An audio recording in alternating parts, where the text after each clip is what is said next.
Grabe, ang pangit ko pala dati nung bata ako. Sino itong tumatawag? Hello? Scarlett, wag kang papasok bukas sa school, ha? Ha? Bakit? Sino ka ba? Basta, sundin mo na lang ako, please. Ano yun? Ang weird. Oh anak, hindi ka pumasok? Opo nay. Masakit po yung pagkaramdam ko eh. Pagaling ka anak ha? Anak, yung school mo, nasusunog. Nasusunog nay? Totoo nga yung sinasabi ng caller kanina. Grabe, buti na lang anak hindi ka pumasok sa school ngayon. Sino na naman tumatawag na to? Hello? Sino to? Scarlett, wag kang matutulog ngayong gabi, ha? Ikaw na naman? Paano mo nalalaman yung mga yan ha? Scarlett, please, sundin mo na... Anak, matutulog na ako ha? Ikaw din, huwag ka na magpuyat. Sige po, Nay. Tatapusin ko lang po itong pinapanood ko. Kung hindi ako matutulog, ano namang gagawin ko buong gabi? Matutulog na lang ako. Baka niloloko lang ako ng caller na yun. Nay! Nay! Gising, Nay! Ano nangyari, anak? Binabangungot ka, Nay. Buti gising ka pa. At nagising mo ako. Sino ba talaga yung caller na yun? Sino ka ba talaga, ha? Bakit alam mo lahat ng mga masasamang mangyayari? Gusto mo ba talaga ako makilala, Scarlett? Oo, dahil hindi ako matatahimik. Magkita tayo malapit sa puno ng mangga. Hello? May tao ba dyan? Hi, Scarlett. Ikaw ba yung caller? Gusto mo ba talagang makita kung sino ako? Oo. Ako ikaw, Scarlett. Galing ako sa future. Ikaw ako? Kailangan kong ayusin yung mga nangyaring masama. Paano? Paano nangyari yun? Basta, Scarlett, ayusin mo yung mga desisyon mo sa buhay, ha? Sige na, baka mahuli pa ako ng mga humahabol sa akin. Sandali! Sino humahabol sa'yo? Tay, ano? I-explain mo na sa akin kung bakit nakaburo si nanay, ha? Bakit ka ba naniniwala dun, ha? Ang totoo mong nanay, busy. Di ba sinabi ko na to sa'yo? Pero, Tay! Wala nang pero. Huwag mo akong hintayin magalit, Scarlett. Di mo magugustuhan. Hindi pwedeng hindi si nanay yung nakita ko sa cellphone. Alam na alam kay tsura ni nanay. Malalaman ko rin sikreto mo, Tay. Oh, Scarlett, aalis ako ulit, ha? Huwag kang pasaway.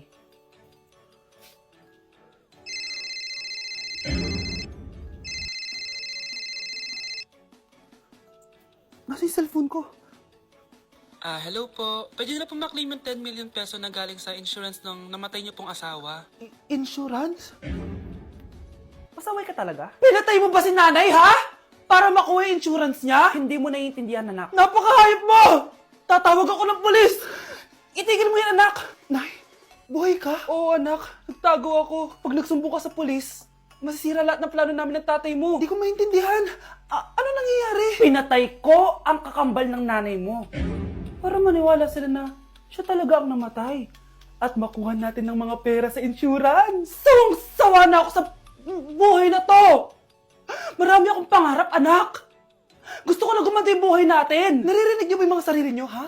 Hindi ba kayo natatakot sa mga pinaggagawa niyo?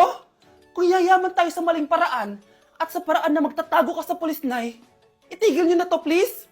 Please lang! Nay, kamusta na po kayo ni tatay? Eto anak, okay naman. Ikaw, kamusta ka na? Eto, Nay, malapit na ako matapos ng college. Sana paglabas niyo ni tatay, marami na akong ipon. Huwag kang mag-alala, anak. Konti panahon na lang, magkakasama ulit tayo ng tatay mo. See you, Nay. Miss ko na kayo. See you soon, anak. Kapag pinirmahan mo to, akin na lahat ng mga kayamanan mo. Oh, pirmahan mo na. Tita, wala naman ako field trip ah. Hindi pa ba sinasabi ng teacher niyo na may field trip kayo? Anak, okay lang. Pipirmahan ko na to para makasali ka sa field trip niyo. Walang iya ka talaga, Rosa. Wala ka talagang titira sa akin, ha? Manda ka talaga sa akin. Mabilis ka talagang utuin, Susan. Salamat, Mare. Ramon, napapirma ko na siya. Atin na ang bahay, pera at mga ari-arian niya. Magaling ka talaga, Rosa. Kaso kailangan na natin kumilos na mabilis. Kasi sabi ng doktor, nagre-recover na yung mata niya. Ano? Kaya bukas na bukas din, papalayasin na natin sila. Total, nakuha na natin ang gusto natin. Nay, bakit mo pinirmahan yun, ha? Maliban natin kung ano nilalaman ng papel na yun. Huwag kang mag-alala, anak. Malapit nang matapos ang maliligayang araw ng tatay mo at ng kabit niya. Tita, bakit may dala kang maleta? Aba, syempre. Lilipat na ako dito sa bago kong bahay. Ano? Tay, ano ibig sabihin nito, ha? Nakalagay dito sa papel na pinirmahan ng nanay mo na amin na tong bahay, mga sasakyan niya at ang mga pera niya. Napakahayop nyo! Bakit ang ingay? Ano nangyayari? Nay, kinuha na nila lahat sa atin! Ayan, magsama kayo mag-ina. Ngayong nasa amin na ang lahat, pwede na kayong lumayas. Ramon, magse-celebrate tayo, ha? Ang galing nyo din, no? Ha? Nakakakita ka? Bago kayo mag-celebrate, i-check nyo muna kung pirma ko ba talaga yung nakalagay dyan. Hindi pwede to! Tay! Attorney! Kita mo naman kung anong ginawa na tong dalawang to, di ba? At nandito na rin ang ebidensya na magpapatunay na naghaharutan sila sa loob ng bahay ko. Anong gagawin nyo sa amin, ha? Mahal, huwag mo naman gawin sa amin to, please, oh. Magbabago ako, please. Oh, eh! Sorry kung natatapakan kayo pagka-love team nyo, ha? Arestuhin nyo na yung mga yan. Mag-celebrate kayo sa kulungan. Kayong dalawa, sumama na kayo sa akin sa presinto.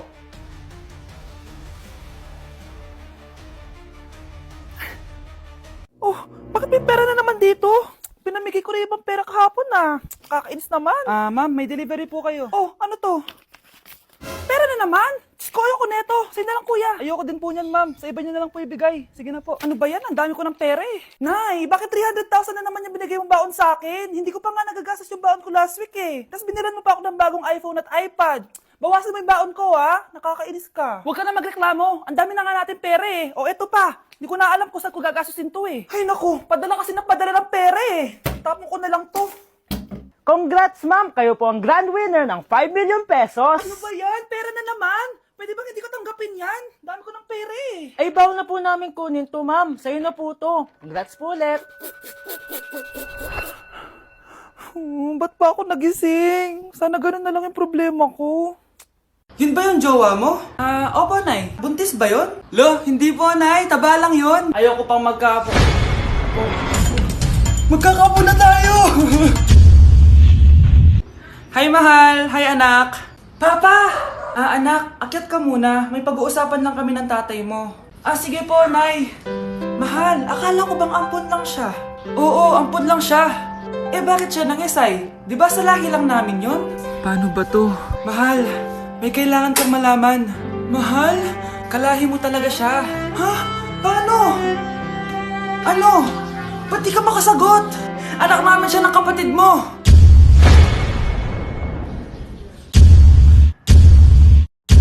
Rosa, paano mo nagawa sa akin to? Ako nga wala akong anak sa labas. Mahal, pasensya ka na. Mahal? Mahal! Mahal! Anak, maghanda ka na. Pupunta tayo sa reunion, ha? Sige po, Nay. Anak, ito suotin mo, ha? Ang baduy naman yan, Nay. Pang matanda. Anong pang matanda? Suotin mo yan, suotin mo yan. Sige po, Nay. 1 hour later. Anak, huwag mo kalimutan mag-bless sa mga kamag-anak natin, ha? Sige na, mag-bless ka na doon. Sige po, Nay. Ang dami-dami naman nila. Bless po, tita. Bless po, tito. Lolo, bless po. Few moments later. Nay, nag-bless na po ako. Pwede na po akong kumain. Kakain ka na agad. Meron pa doon. Mag-bless ka pa doon. Si mama naman eh. Bless po. Bless po. Bless po. Uy, parang tumataba ka ah. Parang sumasama po ugali nyo ah. Ma, pwede na po akong kumain. Kakain ka na agad. Meron pa doon. Mag-bless ka pa doon. Gutom na ako. Bless po. Bless po. Kakain na ako. Ma, kakain na ako ah. Anong kakain? Tapos na yung reunion. Uuwi na tayo. Tara na.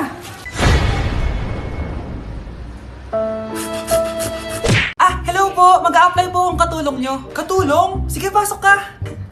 Ano bang kaya mong gawin? Masipag po ako. Marunong po ako magluto, maglinis, maglaba at mag-alaga ng bata. Sige, pwede ka na mag-umpisa. Few moments later. Yaya, magluto ko nga ng itlog. Di po ako marunong magluto ng itlog. Hotdog na lang. Hindi rin po. Tuyo, di din po. Ako na nga lang? Ito, tawagin mo ng mga anak ko. Kumain na kayo. Sige po. Hanep pa, di ka na nga nagluto. Ang dami pang kinain. Sorry po, gutom lang po talaga ako. Alis muna ako ha. Maglinis ka dyan. Pakainin mo mga anak ko ha. Few moments later. Ba't ang kalat? Tapos yung mga plato di pa nahugasan. Nay, gutom na po ako, Nay. Tapos yung anak ko di pa kumakain.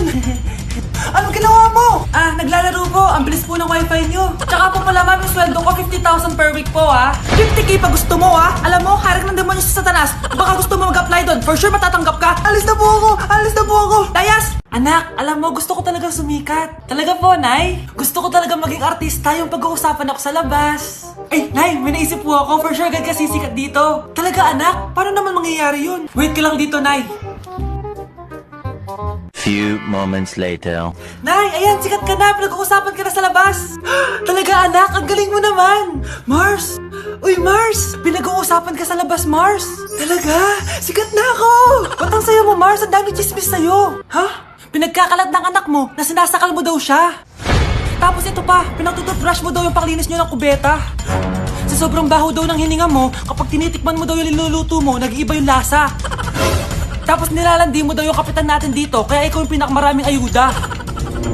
Mars, sikat ka na sa barangay natin. Nay, di ba gusto mo pag-usapan ka sa labas? Ayan, binigyan ko sa nila pag-uusapan. Halika pa, pakrimit na kita! Anak, sana maharap lang natin yung nawawala mong kakambal. May kakambal ako, Nay. Oo, anak. Pasensya ka na kung di ko agad nasabi sa'yo. Okay lang yun, Nay. Salamat, anak. Nay, pupunta pala dito yung jowa ko. Talaga? Sige, maghahanda ako. Few moments later. Nay, nandito na po yung jowa ko. Hello po, tita. May dala po ako para sa inyo. Wow naman, salamat. Wow naman, ang bait mo sa nanay ko. Parang nanay ko na din kasi yan. Oo nga eh. May sasabihin pala ako. Nanay ko talaga yan. Ha? Hindi ka ba nagtataka bakit magkamukha tayo? Sana maharap lang natin yung nawawala mong kakambal.